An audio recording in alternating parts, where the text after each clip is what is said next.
How we doing? Afternoon. I'm doing excellent. I hope you guys are as well. Always. We're at Twin Peaks. Can't go wrong there. You know that, Coach. Hey, before we dive into the transfer portal, I want to ask some questions about that. Your thoughts on your former head coach at Arizona, Rich Rodriguez, heading back to West Virginia. If I'm not mistaken, Coach, that's when I met you, and we had some good times. Originally, is when I met you was with Coach Rich Rod, and we'll leave it at that. But your thoughts on that, him going back to West Virginia? Well, I appreciate the question. That was going to actually be my sign-off today, and so I really do appreciate the question. As I've come on here a plethora of times and talked about, my relationship with people, I get goosebumps right now the same way that I feel about Kenny, different feelings. But Rich gave me my shot in college football. And, Rich was everything he said he would do for me, he did. And, there's some things that he went through that were unjust and undeserving. And it is great. It's a great day to watch I just watched it on my phone, the Rodriguez family get off the plane in West Virginia and go home. And that nothing fills my heart more than that. And I'm so excited to see Rich Rod back in West Virginia, and I know he's going to do amazing things. Charlie, the thing I appreciated watching Rich Rod and your guys' offense when you were up there was just he's an amazing offensive mind. And I really appreciated watching it. And didn't you guys, when you were at Chaparral, go to Michigan to watch some of his spring practices and watch his offense per se? Did that happen when you guys were at Chaparral? No, you got a great memory. Don't let Jimmy B tell you anything different. Yes. No, it's exactly what we did. When they signed Craig and Taylor, we were transitioning kind of from like a pro style I formation. Again, this is early 2000s, right? Like, hey, we need to get into the more spread game. And so I called Tony Dews and I said, hey, man, like the receivers coach there, and we want to come up. And we spent 3 days there. And that's really where my and Rich's relationship kind of took off. And obviously I didn't know whatever it was a few years later that he'd be at Arizona, but yeah, that's exactly what we did. And we implemented that. I think we lost like 1 or 2 games after that in 3 years. So again, kudos to Rich and Rita and the kids. I couldn't be any more happy for great people. Coach Ragle joining us here on Rock Minuch with Jimmy B, Fox Sports 910. Coach, can you kind of peel the onion or pull the curtain and kind of walk us through this transfer portal? Because everybody's talking about it. It's the buzz. Is there like some big war room there at Arizona State where there's a bunch of people and there's monitors everywhere and all of a sudden a player goes in and the lights go off and the fireworks and you guys got to get to work? How's it all go down? No, we have a whole department that is just monitoring that. I mean, by the minute, to be honest with you. Yep. And so it's just a new day in college football. And I think, honestly, that's what makes Kenny special. He's built for this era. And that's where, I'm curious to watch, a guy like Rich, who I love, like, how are they going to adapt and adjust at this level to the way this thing goes? And that's what Kenny's built for. And then that's what makes him fantastic with the kids, is that he relates to them at such a great level, and he's on the phone nonstop. And we have a team of people that are nonstop when this guy gets in the portal. And we've already been evaluating those kids, that are in the portal.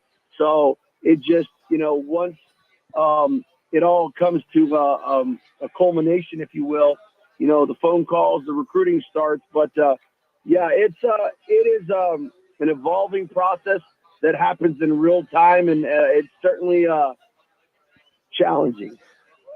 Yeah, it's more than challenging, Coach. It's unbelievable what has taken place just in the last few years. For me, the term student athlete no longer exists. And look, I get that they are 18 years of age when you're starting to talk to them. But now with the portal, now you got people that are 20, even 21 years of age. So with the student athlete term gone, what do you call these kids then? Yeah, that's a great question. And I don't know what the answer is yet. But it's moving more and more to a professional model, if you will. And the where it gets convoluted, Jimmy, is that these are still young men that are impressionable, and you're trying to have grown adult conversations with young men. And we all know, all of us, and myself included, what our mindset was at 19, 20 years old. We thought we had the world by the tail, but we look back now and realize that the world had us by the tail. And so it's an interesting time.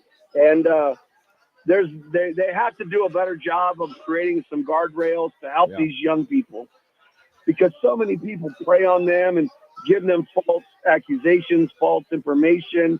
And at the end of the day, like, we got into coaching football to better young people. That's the bottom line. And that's what people have to remember. Like, when we got in and when I signed up in 1994 at Eastern New Mexico and Port Tallis, New Mexico, population 12,000 and one grump, as the sign says.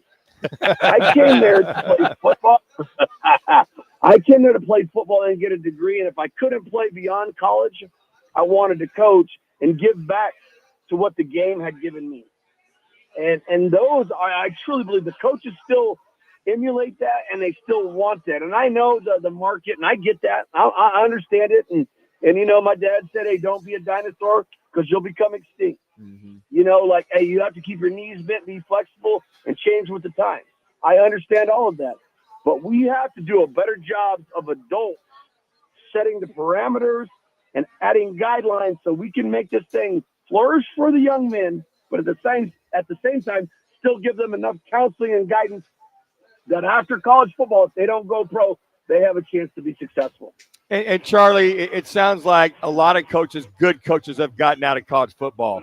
And what I hear you saying is you just can't let the tail wag the dog. And there's got to be guardrails. There's got to be, things in place. So you think of Bill Belichick hiring a Mike Lombardi, former general manager, bringing him in to prevent a lot of that. Is that the key? Is just the constant barrage of dealing with it? If you've got that guy or guys handling that doesn't get out of hand, so to speak, and coaches end up quitting? Well, I think the first thing, Dan, is like, the NFL has a parameter of who can be an agent, who can represent people. Those are the guardrails that we speak of. Not any Joe Schmo can show up and say, hey, I represent this kid. And you don't know the first thing about contracts or the system. You know what I mean? So yes, we have to do a better job of protecting these young people. Charlie, and then from there, from there, then I think everything will evolve. Charlie, I might want to follow up now with the time that is on the hands of not only the coaching staff, but the ASU players. You guys aren't playing now for 3 weeks. Is that just too long? I know that everybody likes a bye week, and I get that, but is 3 weeks way too long? Would you like to see something different, or is that more than acceptable because you did indeed get a first-round bye?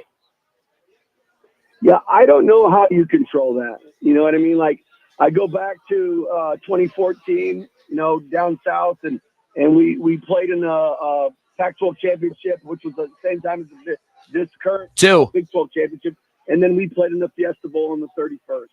Like, that was an old school system. Like, I don't know how you can control that. If you're playing New Year's Day games, how do you control that? So I just think you have to be wise in how you manage your time, getting bodies back, giving time to the kids and their families, giving some time for the coaches. It's all management, and at the end of the day, like, we've been doing this for a long time, right? 4 months plus. Like, we'll be ready for the Peach Bowl. Like, it just, is there a sweet spot? Probably, but that's probably not realistic based on TV and how the markets and all that goes. So we have to be, cognizant of the time frame and use our time wisely. And I think that's what Kenny has planned for us.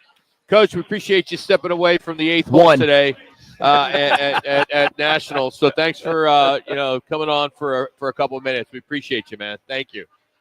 Well, just remember, I live on Los Angeles, so I'm always on the 18th, and I can easily get to the 19th. So, hey, boys, 4 and go! Charlie. That's Charlie Ragle. Thanks to Crest Insurance Group for sponsoring the Charlie Ragle Sun Devil Report. Crest Insurance Group offers personal, business, and specialty insurance solutions for clients across all markets.